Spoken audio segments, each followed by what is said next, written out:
बाबात्माओं, आज हम सब लोग नए वर्ष की ओर पहुंच रहे हैं। जैनियों का नया वर्ष दीपावली पे होता है। हिंदुओं का नया वर्ष चैत के महीने में होता है। ये हमारी ईसाई संस्कृति से नए वर्ष को आप लोग मना रहे हैं। मैं तो इस वर्ष को ऐसा सौभाग्यशाली समझता हूं कि मेरे गुरुदेव का जन्म आज की तारीख में हुआ है। 1954 में गोंदिया के महाराष्ट्र में उनका जन्म हुआ।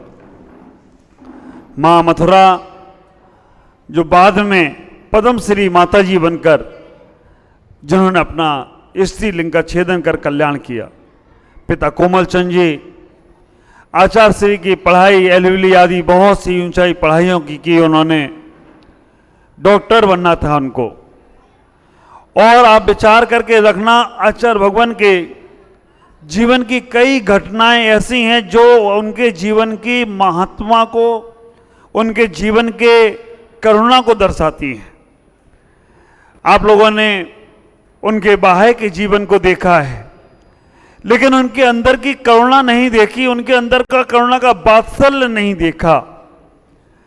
आचार्य भगवान कभी कभी अपने मुखारबिंद से वो चीजें बताते थे जब हम लोग उनके साथ में थे। आचार्य भगवान ने एक बार ऐसी सर्दी का समय था, प्रसंग सुनाया कि ऐसा सर्दी का ठिठुरता समय उनकी बहन बिमला ने बहुत सुंदर सा स्वेटर बनाया। आजकल तो रेडीमेड आते हैं।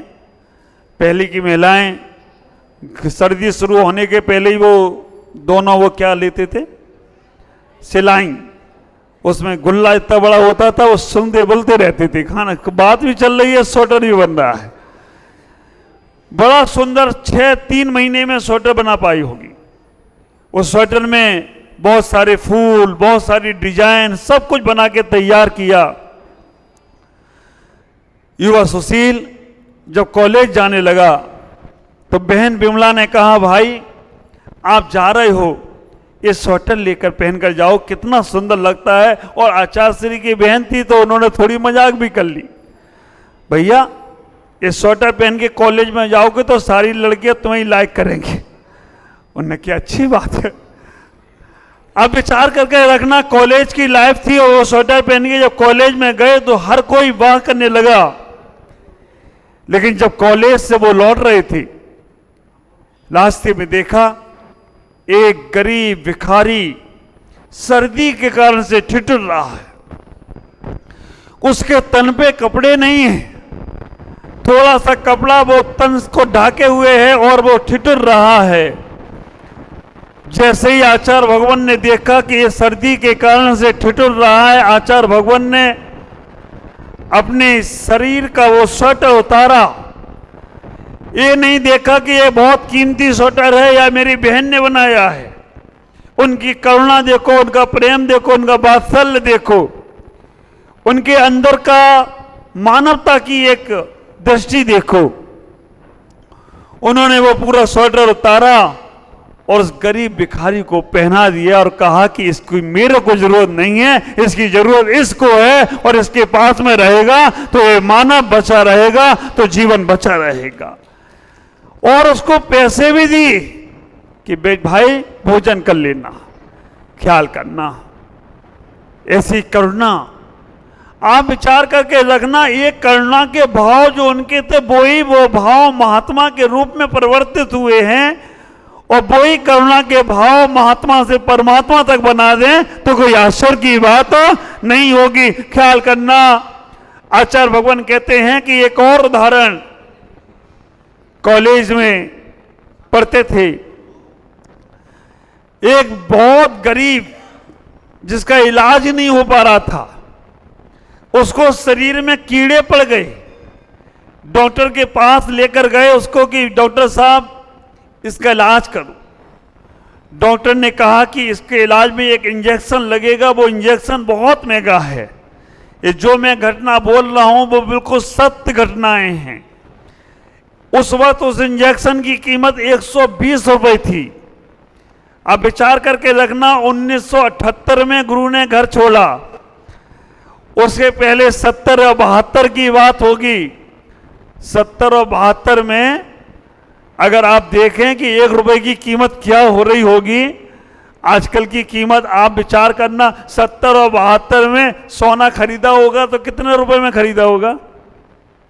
हाँ, 1500 में? मंजू बहन क्या बोल रही है? 500 रुपयों में? 500-700 रुपए में खरीदा होगा तुमने 10 ग्राम, और वो आज हो गया है 70,000, 80,000 रुपए। तो उस वक्त 100 रुपए की कीमत क्या थी, आज की कीमत वो क्या हो गई होगी? विचार करना, 120 रुपए आचार्य भगवान के पास जेब में केवल 50-60 रुपए थे। डॉक्टर को बोला कि आप इसको इंजेक्शन लगाओ, 60 रुपए ये हैं, 60 रुपए मैं लेके आता हूं। अंगूठी पहने थे आचार्य भगवान, उन्होंने कहा किसी को दे देंगे तो वो 50-60 रुपए दे देगा, हम इसको दे देंगे। 60 रुपए जमा करा के आचार्य भगवान 60 रुपए की व्यवस्था करा के गए। उस युवक के शरीर में से कीड़े भी निकल रहे थे, बदबू भी आ रही थी। ख्याल करके रखना, डॉक्टर ने कहा कि ये आदमी तो गया, लेकिन इसको कौन संभाले, इसकी बीमारी ऐसी है कहीं फैल ना जाए। डॉक्टर ने उसको बैठाल कर जंगल में छुड़वा दिया। आचार्य भगवान आए, उन्होंने कहा कि भाई वो मरीज को लो, हम 60 रुपए के इंतजाम कर लाए, इंजेक्शन लगा दो। उनने कहा वो मरीज तो चला गया, लेकिन वो डॉक्टर ने ही उसको रवाना कर दिया था। आचार्य भगवान के मन में तब से करुणा का स्रोत कि मैं कुछ ऐसा हॉस्पिटल बनाऊंगा, मैं ऐसा कुछ शिक्षा का कार्य करूंगा, मैं ऐसा कोई कार्य करने वाला हूं, मुझे भगवान शक्ति दे जिससे हम इस मानवता की सेवा कर सकें।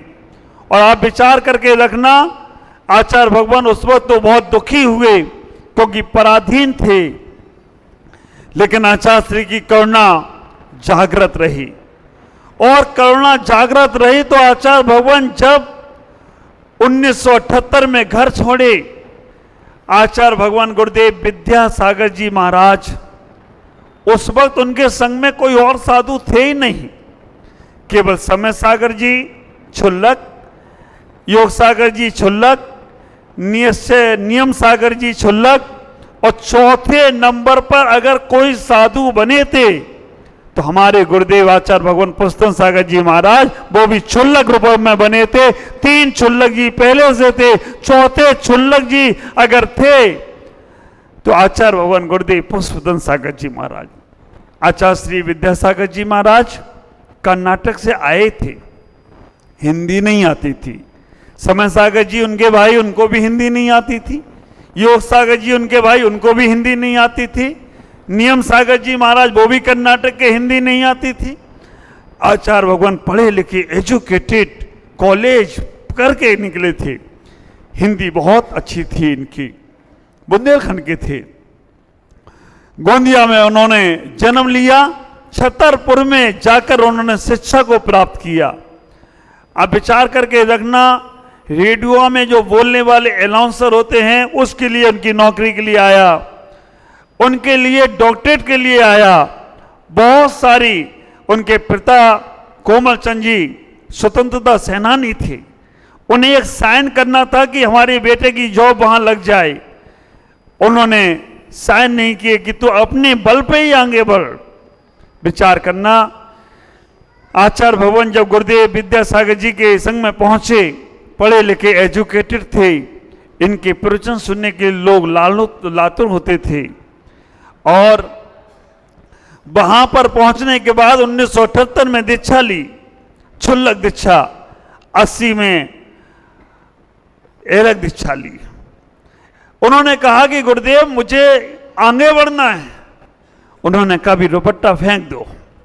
रुपट्टा फेंक दिया। उन्होंने कहा मुझे रुपट्टा नहीं, मेरा जैसा जन्म हुआ वैसा ही करो। उन्होंने कहा ज्यादा जल्दी है और ज्यादा दीक्षा लेना है, अभी हमारे भाई बैठे हैं, पहले उन्हें दूंगा, बाद में तुमको दीक्षा दूंगा। आचार्य भगवान ने वो और उनके साथ एक साधु और आचार्य भगवान का नाम विद्यासागर जी के संग में शील सागर था। एक और साधु थे, उनका नाम था दर्शन सागर। दोनों को आचार्य भगवान ने आशीर्वाद दिया, ज्यादा जल्दी है दीक्षा लेने की, पहले हम अपने भाइयों को दूंगा, बाद में और तुम लोगों को दूंगा। आचार्य भगवान को शरीर पर कपड़ा अखर रहा था, वहां से वो आचार्य श्री का आशीर्वाद लेकर शील सागर और दर्शन सागर दोनों विहार करते हैं। विचार करके रखना, वो दोनों जब वहां से विहार करते हैं नैनागिरी से और जा रहे थे, वो आगे बालावेट करके जगह है बुंदेलखंड में, बालावेट में आचार्य दादा गुरु विमल सागर जी महाराज बैठे हैं। उन्हें मालूम पड़ा कि दो शिष्य, युवा शिष्य, उस वक्त क्या उम्र थी, 25-30 की उम्र, युवा साधु दो चले जा रहे हैं और आचार्य दादा गुरु विमल सागर जी महाराज जिनकी तूती शिखरों पर थी। विचार करके रखना, वो निमित्त ज्ञानी एक ऐसे संत, वो जान गए कि ये दोनों युवक अलग अवस्था में मुनि दीक्षा की भावना को लेकर जा रहे हैं। निमित्त ज्ञान से पता चला। बालावेट में उन्होंने आचार्य भगवान गुरुदेव जो अलग थे, दर्शन सागर और शील सागर, दोनों को लेने के लिए वो चल दिए। विमल सागर जी महाराज, उनके साथ भरत सागर जी महाराज, पूरा संघ अलग को लेने जा रहा है। अभी तो स्थिति ये है कि साधु साधु को नहीं लेने जाता है, मुनि को नहीं लेने जाता है, आचार्य को नहीं लेने जाता है, लेकिन आप विचार करके रखना, वो अलग को लेने के लिए चल दिए। आचार्य भगवान दोनों अलग साधु, उन्होंने कहा कि मुझे नहीं मिलना इनसे, क्योंकि लोगों ने उनके बारे में गलत भ्रांतियां पैदा कर रखी थी। ये साधु हैं, ये तंत्र मंत्र करते हैं, ये साधु हैं, ये विषवंती हैं, ये साधु हैं, ये ऐसे हैं। आचार्य भगवान के मन में आया कि मुझे नहीं मिलना है। वो साधु चौराहे तक गई, दादा गुरु विमल सागर जी चौराहे तक गए और जब देखा कि वो साधु आए नहीं, कोई दूसरे रास्ते से चले गए, तो वो वापस आई। लेकिन जब ये दोनों आगे पहुंचे, सत्य घटना, इनके मन में पता नहीं कहां से आया, मैं इतनी बड़ी आचार का अपमान करके जा रहा हूं, नहीं, मुझे वापस जाना है। वापस लौट कर आते हैं। दादा गुरु आचार्य विमल सागर जी महाराज दोनों को अपने गोदी के पास बैठा लेते हैं और कहते हैं, क्यों लंगोटी का विकल्प लेके जा रहे हो? ख्याल करना, इन्होंने बताया भी नहीं और उन्होंने कह दिया कि लंगोटी का विकल्प लेकर जा रहे हो। उसी वक्त उन्होंने कहा, गुरुदेव आपने मेरे मन की बात कैसे जानी? उन्होंने कहा, जानी नहीं, तुम्हारी दीक्षा भी मेरे पास ही होने वाली है, ये भी मुझे मालूम है, ख्याल करके रखना, ये भी तुम्हारी दीक्षा मेरे पास ही होने वाली है। उन्हें अच्छा, उन्होंने कहा हाँ, तारीख भी हमें मालूम है, 31 जनवरी, उस दिन गुरु पुष्प नक्षत्र है और उस दिन उन्होंने घोषणा करी 17 दिन के बाद अलग अवस्था में केवल और केवल 17 दिन रहे और 17वें दिन आचार्य दादा गुरु विमल सागर ने उन्हें मुनि दीक्षा दे दी। 31 जनवरी को उनकी मुनि दीक्षा हो गई। गुरु पुष्प नक्षत्र था। गुरुदेव अपना वो मुनि दीक्षा का प्रसंग बताते हैं। जब उन्होंने फाइनल कर दी दीक्षा, बालावेट में उन्हें घूमना था, भाई बिनौली निकलना है, गांव का एक वो डबडबी बजाने वाला आ गया और बस डबडबी बजाने वाला पूरे गांव में घुमा लाया दोनों महाराज को। दीक्षा का मंच कितना अच्छा। अभी जब मैं बालावेट गया तो मुझे बताया वहां के लोगों ने, एक पेड़ था बहुत सुंदर सा, उस पेड़ के नीचे बैठाल के दोनों को दीक्षा दे दी और कह दिया, आज से तुम शील सागर पुष्पदंत सागर होंगे और दर्शन सागर को भूत बलि बना दिया हो तो कोई आश्चर्य की बात नहीं है। दर्शन सागर और शील सागर पुष्पदंत भूत बलि नाम दे दिए। विचार करके रखना, आज से 2000 साल पहले पुष्पदंत भूत बलि हुए। इस सृष्टि में 4 पुष्पदंत समझो आप, एक तीर्थंकर पुष्पदंत, एक क्षुल्लक पुष्पदंत, एक आचार्य पुष्पदंत और एक मेरे गुरुदेव पुष्पदंत। इस चारों पुष्पदंत को समझने का प्रयास करना। आचार्य तीर्थंकर पुष्पदंत जिनके बाद धर्म का विच्छेद हो गया। शांति विधान पढ़ते हो, कभी विचार किया कि शांति विधान करते क्यों हो? पार्श्वनाथ विधान नहीं होता है अक्सर, आदिनाथ विधान नहीं होता है अक्सर, कभी विशेष प्रसंगों में होता है, लेकिन शांति विधान हर जगह होता है। क्यों? क्योंकि तीर्थंकर पुष्पदंत के बाद धर्म का विच्छेद हुआ। उस वक्त जब तीर्थंकर होते थे तभी साधु दिखते थे, बाकी समय दिखते नहीं थे। और वो धर्म का विच्छेद अरेनाथ कुंतुनाथ तक चलता रहा, शांतिनाथ तक वो विच्छेद चलता रहा। शांतिनाथ के पहले, शांतिनाथ के बाद फिर धर्म की व्याख्यान शुरू हो गई। इसीलिए हम लोग अक्सर शांतिनाथ विधान करते हैं। तो उन्होंने तीर्थंकरों को, एक तीर्थंकर हुए पुष्पदंत जिन्होंने तीर्थ की रक्षा की, दूसरे पुष्पदंत हुए क्षुल्लक पुष्पदंत। जब कभी भी आप रक्षाबंधन की कहानी सुनते हैं, 700 मुनिराजों पर उपसर्ग हुआ, वो उपसर्ग आचार्य सारचंद को बताने वाले कोई हुए तो क्षुल्लक पुष्पदंत थे। तीसरे पुष्पदंत हुए जब ग्रंथों का लोप होने लगा, उस वक्त ग्रंथ को लिखने वाले आचार्य कोई थे पहले, तो पुष्पदंत भूत बली थे। एक ने तीर्थंकर को बचाया, दूसरे ने गुरुओं को बचाया, तीसरे ने शास्त्रों को बचाया, और मेरे गुरुदेव पुष्पदंत चौथे पुष्पदंत हैं जो हमारी भारतीय संस्कृति को बचा रहे हैं। पुष्पगिरी तीर्थ के माध्यम से इस जनता को, इस जनार्दन को, इस विश्व को अहिंसा का संदेश पहुंचा रहे हैं। फंसा हुआ था उस कीचड़ में जहां से कोई न पार हुआ, फंसा हुआ था उस कीचड़ में जहां से कोई ना पार हुआ। गुरु ने आकर हाथ बढ़ाया, मुझको वहां से उठा लिया। उन गुरु की अनुकंपा से आज यहां तक आ पहुंचा हूं। ऐसे गुरुवर के चरणों में श्रद्धा से शीश झुकाता हूं, ऐसे गुरुवर के चरणों में श्रद्धा से शीश झुकाता हूं। आचार्य भगवान की करुणा बहुत है, मेरे रोम रोम में आचार्य भगवान का वास है। श्वास श्वास उनके नाम से चलती है। प्रत्यक्ष उदाहरण यहाँ आपने देखा होगा, गुवाहाटी वालों ने देखा था। गुवाहाटी में सब कुछ डॉक्टरों ने बोल दिया अब कुछ नहीं होने वाला है, खाली डब्बा रह गया ही। मुझे मेरे गुरुदेव पे भरोसा था, विचार करके रखना। गुरुदेव ने कहा कुछ नहीं होगा, मेरे बेटे को, मेरी सांस मेरे बेटे में चल रही तो उनको कुछ हो ही नहीं सकता है। और यहाँ पर दीमापुर में भी एक झटका सा लगा, विचार करके रखना। वैसे मैं बोलता नहीं, लेकिन गुरु की महिमा को बोलना है। झटका लगा, 2 बजे तक जो लोग मेरे पास थे वो देख रहे थे कि महाराज को हो क्या रहा है, ऋषभ बैठा है। आप विचार करके रखना। और जैसे ही 2 बजे गुरुदेव का आशीर्वाद मिलता है, उसके बाद करवट भी नहीं बदलती है और पूरा आनंद के साथ मेरा जीवन जीवंत हो जाता हो तो कोई आश्चर्य की बात नहीं है, प्रत्यक्ष उदाहरण है।